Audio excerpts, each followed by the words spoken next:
There comes a moment in every soul's journey when it is shaken not by a storm from without, but by a shattering from within, a betrayal. It is not the loss of money, not the sting of failure, but the wound of having trusted and been deceived. Betrayal, that ancient primal wound, it hurts not because you were fooled by someone else, but because you chose to believe them, and now you question not only the world, but yourself. Why do we get betrayed? Why does it keep happening to some more than others? Why do the people we love, nurture, protect, and even sacrifice for turn against us? The answers are not easy, nor are they comfortable, but they are necessary. Because if we do not descend into the dark truth of betrayal, we are doomed to repeat it, again and again, under new names and new faces. Let us now explore the 5 painful truths of why you get betrayed. The experience of betrayal often begins not with another's lie, but with our own refusal to hear the truth echoing from within. We speak often of the betrayal inflicted upon us by others, but rarely do we acknowledge the betrayal we commit against ourselves when we choose to silence the voice that would have warned us, if only we had listened. That voice, the quiet whisper of the unconscious, is not a product of fear or irrationality. It is the wisdom of the soul, forged through countless experiences, archetypal memory, and subtle knowing. It speaks not in words but in sensations, a tightening in the chest, an inexplicable anxiety, a flicker of discomfort that moves like a shadow across the psyche. And yet, in our longing for connection, in our hunger to believe the best in others, we dismiss it. We override it with reason, with politeness, with the desire not to seem dramatic, difficult, or mistrustful. The modern individual has been trained to trust logic above all else, to place empirical certainty over intuitive knowing. But what is ignored is that the psyche itself is ancient. It does not merely operate on conscious thought, but contains layers and depths that reach beyond what can be explained. That subtle hesitation you feel when someone makes a promise that sounds too perfect is not a flaw in your perception. It is your inner warning system activating, sensing what the ego refuses to acknowledge. The unconscious mind, attuned to the symbolic realm, sees through masks. It notices incongruence long before the conscious mind does. When someone says, "I love you," but their eyes are cold, or when their touch leaves you feeling hollow instead of safe, your body knows. Your soul knows, but still you explain it away. "They're just tired. I'm overthinking. Everyone has bad days." This tendency to dismiss our inner experience is often rooted in childhood, where we were taught, explicitly or not, that our feelings were inconvenient. If you were raised in an environment where emotions were shamed, dismissed, or ignored, you likely learned early on to distrust yourself. You may have been told you were too sensitive or too dramatic. Over time, you adapted. You silenced your inner voice. You learned to survive by fitting in, by being agreeable, by keeping the peace. But in doing so, you lost touch with your deepest guide, your instinctual knowing. There is a tragic irony in this. When we silence our inner voice for the sake of maintaining external harmony, we create inner chaos. The soul suffers when it is not allowed to speak, and it does not go silent. It speaks through dreams, through anxiety, through a sense of dread we can't explain. The longer we ignore it, the louder it must become, and eventually it may scream in the form of betrayal, not as punishment, but as revelation. The story of the woman and her fiancé is not uncommon. She felt the discomfort early on. The flirtation, the charming lies, the inconsistencies in his stories, they were all there. Her body tensed when he laughed too loudly at another woman's joke. Her stomach clenched when he dismissed her concerns with condescension. But she wanted to believe in the fairy tale. She wanted to be loved, and so she rationalized. She told herself it was jealousy, insecurity, that she was overthinking. She ignored the voice, and in doing so, she betrayed herself. The day he left, with her money, her plans, and her heart, was not the beginning of the betrayal. It was the culmination of many smaller betrayals, each one inflicted by her own refusal to believe what she knew. And yet this is not a condemnation of her. This is a universal pattern. We all do it. We want love so badly we are willing to distort ourselves for it. We choose the illusion because the truth is painful. We choose temporary connection over permanent self-respect. We prefer the mask to the mirror, but this avoidance comes with a price. When you silence your inner knowing, you sever your relationship with the unconscious, the very source of your wisdom. The psyche is not just a container of thoughts. It is a living ecosystem filled with symbols, archetypes, memories, and ancient instincts. When you deny its messages, you create an internal split, a fracture between who you are and who you pretend to be. That fracture grows, and with it, your sense of confusion and despair. Betrayal, then, is not just an interpersonal event. It is a symbolic moment. It is the outer world acting out the inner drama you refused to witness. The betrayer becomes a mirror, reflecting the parts of yourself you have abandoned. Their deception forces you to confront your own. It is a painful awakening, but a necessary one. To reclaim yourself, you must return to that voice. The one you've muted for years. You must listen, not just with your ears, but with your entire being. Pay attention to your dreams, watch your reactions, feel the energy of the people around you. Does your body relax in their presence, or does it contract? Is your laughter genuine, or is it forced? These signals are sacred. They are not to be ignored. In a world that rewards appearances and punishes authenticity, trusting yourself is a radical act. But it is the only way to prevent betrayal from repeating. When you honor your own soul, you begin to see others as they are, not as you wish them to be. You no longer tolerate the dissonance between words and actions. You become discerning. You develop a kind of psychic immunity, not from pain, but from blindness. This journey inward requires courage. It demands that you confront the parts of yourself you've exiled. It requires that you feel what you once buried, but it is the only path to wholeness. The voice within will never mislead you. It will only speak truths you may not be ready to hear. But if you listen, truly listen, you will find something more powerful than safety. You will find clarity. You will know who to trust. You will stop handing your soul to those who cannot hold it. And perhaps in that moment, betrayal will no longer be a wound you carry, but a threshold you once crossed, into the sacred territory of your own becoming. It is one of the great paradoxes of the human soul that what we most cherish in ourselves, our loyalty, our kindness, our sincerity, we unconsciously cast upon others, as if they too must be made of the same substance. This tendency, so deeply rooted in the architecture of the psyche, is what leads us not only into love and friendship, but also into the arms of betrayal. We do not see others as they are. We see them as we are. And in doing so, we grant them virtues they may not possess, intentions they never had, and a moral center that may be utterly foreign to them.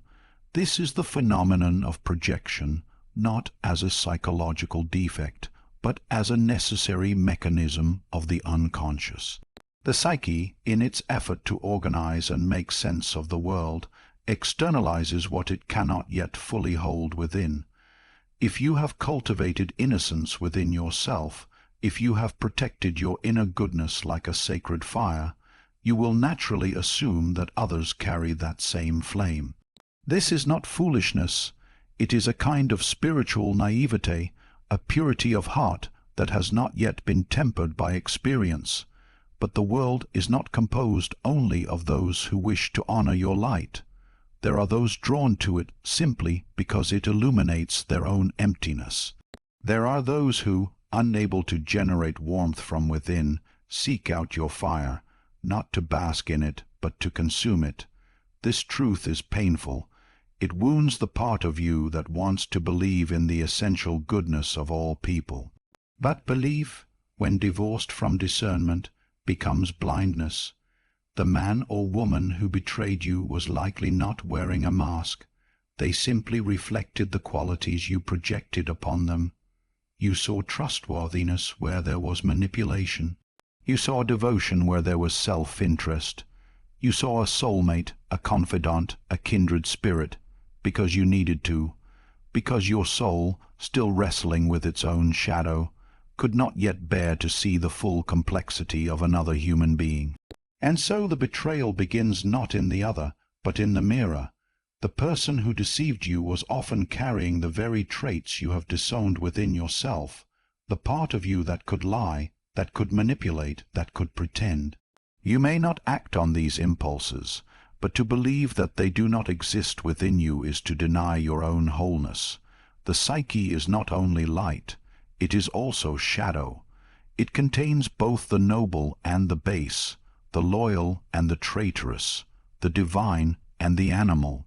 When you refuse to recognize this, your unconscious must find a way to show it to you, and it does so through projection.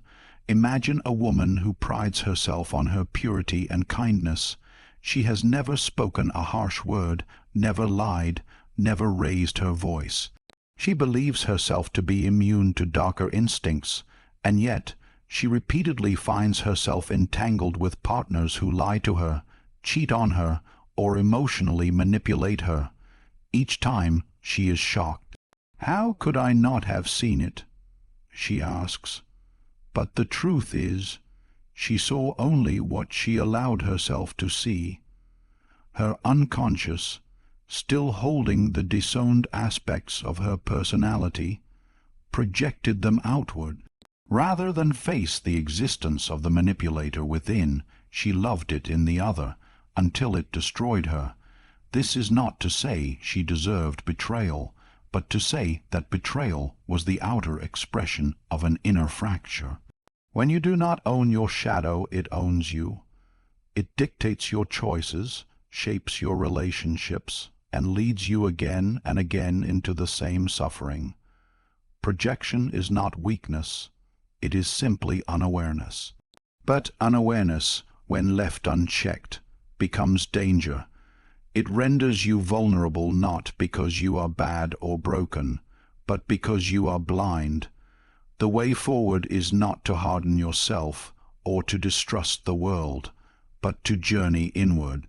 To ask, what part of me have I buried?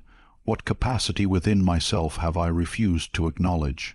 Could I, under the right circumstances, deceive someone? Could I manipulate, abandon, betray? And if the answer is yes, as it is for every human being, then you are no longer divided. You are whole. Wholeness does not mean you act on every impulse. It means you are aware of them. It means you have met every corner of your being, not with shame, but with curiosity. When you have seen your own shadow, you can no longer be deceived by someone else's. You recognize the glint of dishonesty in another's eyes because you have seen it in your own. You notice the manipulation behind the flattery, the control behind the care, because you have traced those same patterns within your own psyche. This is discernment, not judgment, but clarity. People are not angels or devils. They are mirrors, teachers, reflections of our own unintegrated parts. The one who betrayed you did not come to punish you. They came to show you something. Perhaps they came to reveal the shadow you had long ignored. Perhaps they came to teach you how to see with new eyes. The pain they caused was not without meaning. It was a message, a summons to deeper self-awareness. In this way, betrayal can become alchemy. It forces you out of the dream and into reality. It strips away your illusions and reveals the truth, not only about others, but about yourself. And in that truth there is liberation. You no longer need to project your goodness outward. You can own it. You no longer need to fear the darkness within. You can integrate it. This is the path of individuation, the process of becoming whole. It is not an easy path, but it is the only one that leads to true vision. Only when you have reclaimed all parts of yourself can you see others not as projections, but as people, not as fantasies, but as complex, imperfect beings. You will still love, but now with eyes open. You will still trust, but now with discernment. And perhaps, above all, you will no longer fear betrayal, for you will know it begins and ends within. In the labyrinth of the human soul, few illusions are as seductive and enduring as the confusion between attachment and love. They wear similar faces, speak similar languages, and often arrive through the same door. But their nature, their essence, could not be more different. One clings in fear, the other offers in freedom. And yet, in our modern world, a world that praises connection yet dreads solitude, we often mistake the two, binding ourselves to people not out of mutual reverence or authentic resonance, but out of the desperate need not to be left alone with ourselves. From the earliest stages of life, attachment is a necessity. The infant clings to the mother not out of preference but survival. The child learns to adapt, to please, to secure the presence of the caregiver. And these early patterns do not vanish with age. They descend into the unconscious, becoming the foundation for how we relate to others in adulthood. Thus, when we grow into lovers, friends, spouses, or business partners, we often carry not the wisdom of maturity, but the wounds of dependency. We seek people who make us feel safe, needed, validated, not necessarily those who inspire us to become whole. Attachment is rooted in fear, the fear of abandonment, the fear of invisibility, the fear of our own emptiness. Love, on the other hand, is born of presence. It does not clutch or grasp. It does not seek to own or control. Love honors the individuality of the other. It exists in the sacred space between two free souls who have chosen to meet without need, without manipulation, without illusion. But to arrive at such love, one must first walk through the shadowlands of attachment. This is why so many remain entangled in relationships that diminish them. They accept betrayal, endure dishonesty, tolerate neglect, not because they do not know better, but because the pain of letting go seems greater than the pain of staying. They have convinced themselves that the suffering is a sign of devotion, that endurance is the measure of love. But suffering, when unchosen and untransformed, becomes a prison, and that prison is often guarded by the ghost of attachment. The man who told me his best friend betrayed him by stealing his business idea, by taking the fruit of his labor and claiming it as his own, spoke not only of heartbreak but of disbelief. He could not reconcile the betrayal with the image he held of this friend. "We were like brothers," he said, but what he truly meant was that he had attached himself so deeply to the relationship that he had become blind to its truth. The signs were there, the envy disguised as praise, the subtle undermining, the evasiveness in conversations. But he could not allow himself to see them. To see would mean to let go, and letting go would mean stepping into a space of terrifying silence. We all carry within us a resistance to solitude, not because solitude is inherently painful, but because it brings us face to face with the unprocessed material of the soul. When we are alone, we can no longer distract ourselves with the emotions of others. We can no longer hide behind the demands of a relationship. We are left with ourselves, our wounds, our fears, our longings, our unmet needs, And unless we have learned to make peace with that solitude, we will always reach out, not in love, but in desperation. This is why betrayal, painful though it is, often arrives as a form of psychic liberation. The soul, tired of living in illusion, creates the conditions for collapse. What the ego could not release, the unconscious forces to break. It is not an act of cruelty, but of deep, archetypal necessity. When the false bond is shattered, what remains is not only the absence of the other, but the presence of your own truth. We must understand this collapse not as failure, but as alchemy. The loss is real, but so too is the unveiling. The mask falls, the performance ends, and in the raw silence that follows, the soul begins to see not just the truth of the other, but the truth of itself. You begin to notice where you compromised too much, where you made excuses, where you gave from an empty cup. You begin to remember who you were before the attachment distorted your sense of self. And in this remembering, a new kind of love becomes possible, not the love that clings, but the love that sees, not the love that needs, but the love that honors. You begin to understand that true love is not a bond of dependency, but an invitation to become whole in the presence of another who is also becoming. And this kind of love cannot be built upon attachment.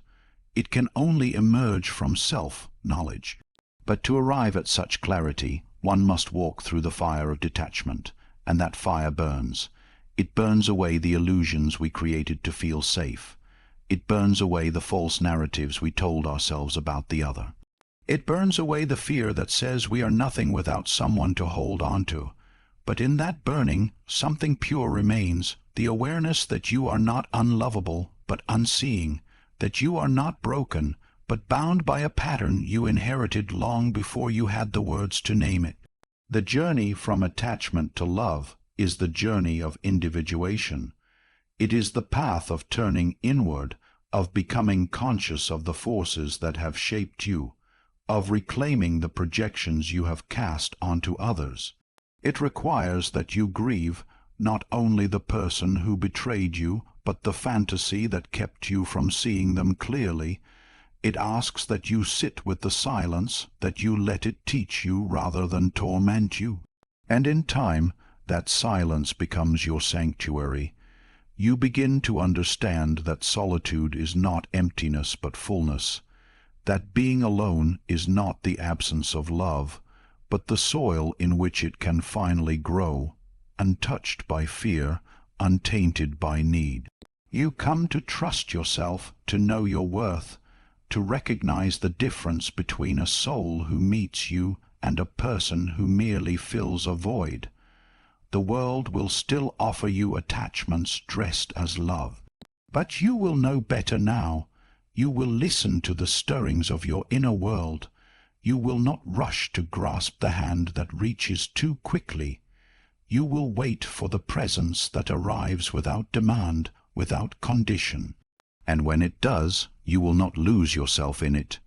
You will meet it as you are, whole, awake, and finally free. In the deep recesses of the human psyche lies a silent truth that often remains buried beneath the noise of the world, that your worth is not something to be earned, bartered, or begged for. It is something that simply is. And yet many live as though their value is a question waiting to be answered by the approval of others. In doing so, they hand over the sacred mirror of self-worth to those least qualified to hold it.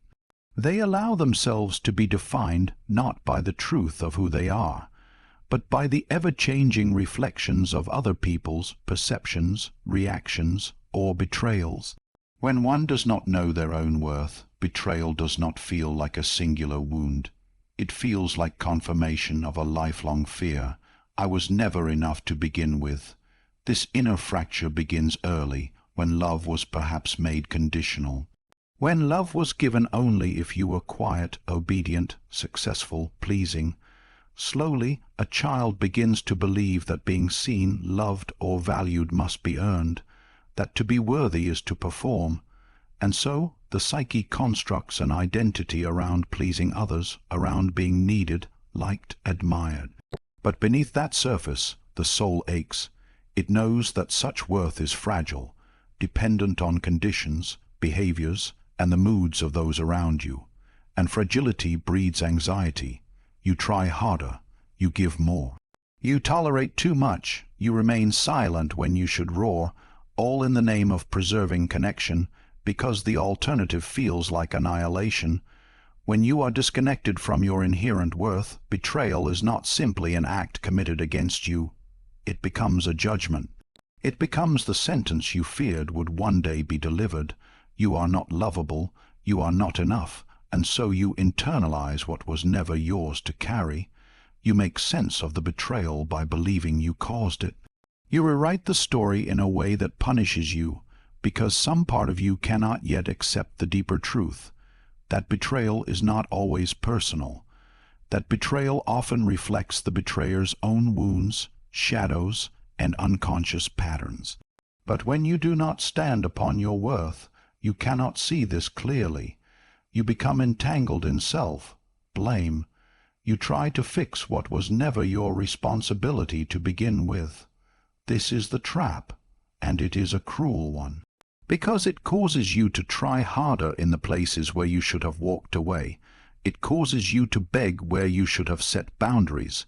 It causes you to lower yourself in the hopes that someone else might finally lift you up.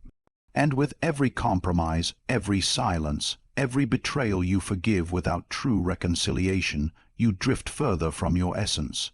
You become a ghost of your own soul, present but no longer fully alive. A person who knows their worth, by contrast, is not immune to pain, but they are not destroyed by it. They do not make another's failure their own.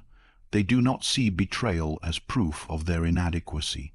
They grieve, they rage, they release, but they do not shrink. They know that the act of betrayal reveals more about the person who commits it than the one who receives it. They recognize that pain is part of life, but shame does not have to be. And most importantly, they understand that their worth remains untouched. To know your worth is to reclaim your internal authority. It is to stop outsourcing your value to people who cannot even honor their own. It is to realize that worth is not earned, it is remembered. It is the ground of your being, the original truth that existed before the world told you who to be. And until you stand on that ground, life will feel unstable. You will keep attracting people who sense your uncertainty, people who feed on it, who manipulate it, who exploit it, not necessarily out of cruelty, but because your self-doubt resonates with their own hunger for power, control, or validation. The soul craves recognition, but it must begin from within. You must look in the mirror and decide, not based on your achievements, your appearance, your past, or your relationships, that you are enough. Not in a superficial way, but in the most sacred sense. Enough because you exist. Enough because your breath, your presence, your consciousness is a miracle that requires no justification. When you begin to live from this place, everything changes. You begin to see more clearly. You no longer tolerate the bare minimum. You no longer interpret mistreatment as a reflection of your failure. You no longer chase those who walk away, because you understand that not everyone is meant to stay, and their absence does not make you less. You become less reactive and more rooted, less desperate for validation and more curious about truth. And yes, you may still get hurt. The world is not free from cruelty, and people are not always honest. But you will hurt differently. You will hurt without collapsing. You will hurt with a spine instead of shame. You will no longer need someone to rescue you from your pain, because you will know how to sit with it, how to learn from it, how to rise through it. So many people stay bound to cycles of betrayal, not because they are weak, but because they do not know who they are without the person who betrayed them. They have fused their identity to someone else's love, attention, or presence. And when that person betrays them, it feels like the loss of self. But that is the illusion. The self is never lost. It is only hidden, buried beneath layers of fear, performance, and survival. To reclaim your worth is to begin the process of remembering. It is to sift through the ashes of broken trust and find the ember that still burns. It is to realize that you have always been whole, even when you felt discarded, that you have always been enough, even when someone else could not see it. And that betrayal, as brutal as it is, can become a portal, not to despair, but to deeper selfhood. You are not here to convince others of your value. You are here to embody it, to walk in it, to breathe it.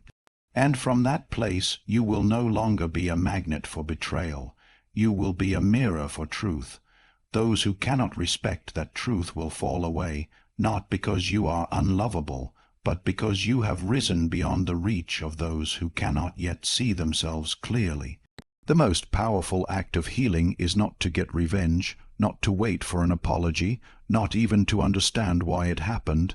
It is to look within and declare, I know who I am, I know what I deserve, and I will no longer shrink to be chosen. I will expand to be free. That is the knowing the soul has been waiting for. That is the worth that no betrayal can ever take away. There are moments in life when the soul is summoned to awaken, not by beauty or joy, but by the shattering blow of betrayal. It is an archetypal experience, one as old as the human story itself. In every sacred text, every myth, every epic tale, there exists a moment when the hero is broken, deceived, cast out, or abandoned. And though we tell these stories again and again, we rarely understand their deeper message. That betrayal, though excruciating, often serves as the catalyst for transformation. Not because pain is noble, but because it is honest. It strips us of illusion. It cracks the shell we've mistaken for a home and forces us to see the truth we refused to look at.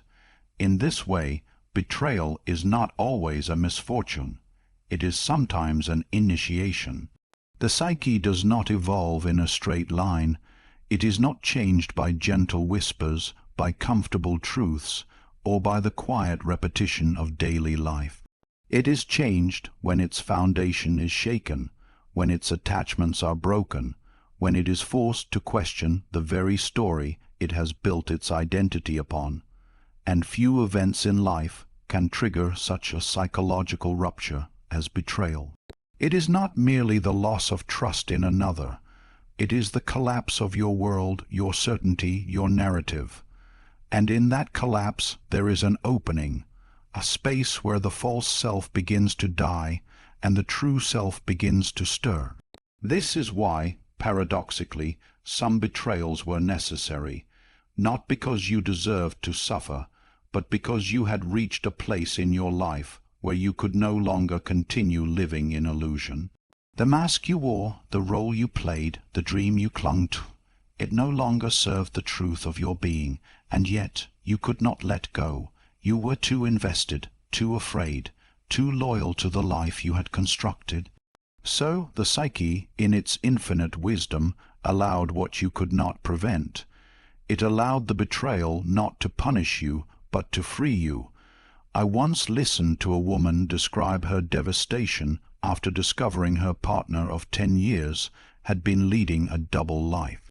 She had ignored the quiet voice within her for years, the strange inconsistencies, the emotional distance, the flickers of doubt. She told herself she was just insecure, that she needed to try harder, be more understanding, more forgiving. She silenced her instincts for the sake of the relationship. She let her dreams gather dust. She dimmed her light to keep the peace, until, finally, the truth erupted. It did not knock. It did not ask permission. It shattered everything, and in the ashes of that devastation, she fell apart. But she also began to remember.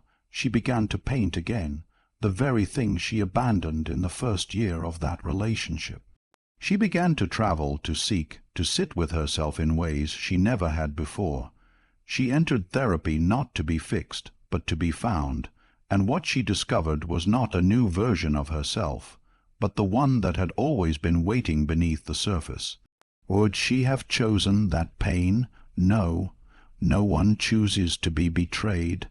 But would she go back to who she was before it happened? Never, because what she gained was something far greater than the comfort she lost. She gained her own soul. This is what many fail to see in the midst of heartbreak, that the soul has its own agenda. It does not care for surface comfort or social approval. It does not measure life in terms of how easy or happy it is. It measures life in terms of growth, depth, and awakening. And sometimes what looks like destruction on the outside is actually resurrection on the inside. The person who betrayed you may have taken something from you, a dream, a hope, a piece of your past. But they also handed you the key to something deeper, the truth. And the truth, however painful, is the beginning of freedom. It is the end of self-deception. It is the light that reveals what you could not see while living in the fog of denial. Most people do not wake up because life is easy. They wake up because something precious is lost, because something sacred is threatened, because something false is exposed. The wound becomes the womb of the real self. The deeper layers of the unconscious are not accessed through intellect or good intentions. They are accessed through rupture, through the fall, through the grief that strips away the ego's pretense and brings you face to face with your own naked being. In that space, the illusions fall away. The masks slip, the noise quiets, and you begin to hear something ancient, something true, not the voice of fear, but the voice of the soul, the part of you that knows who you are, even when everything else is falling apart. We live in a culture that glorifies the avoidance of pain, that tells us to move on, let go, get over it.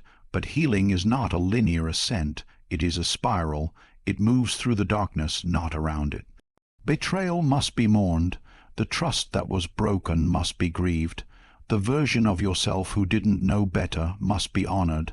And then, slowly, gently, a new self begins to emerge, not in defiance of the pain, but because of it.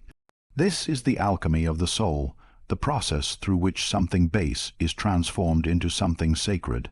The betrayal becomes not just a story of loss, but a sacred wound that shaped your becoming. It taught you to listen to yourself, to see what you once refused to see, to trust your own inner compass. It taught you that no amount of loyalty can save what is not aligned, that no amount of hope can replace the truth, and that real love, of self, of life, of another, cannot be built upon denial.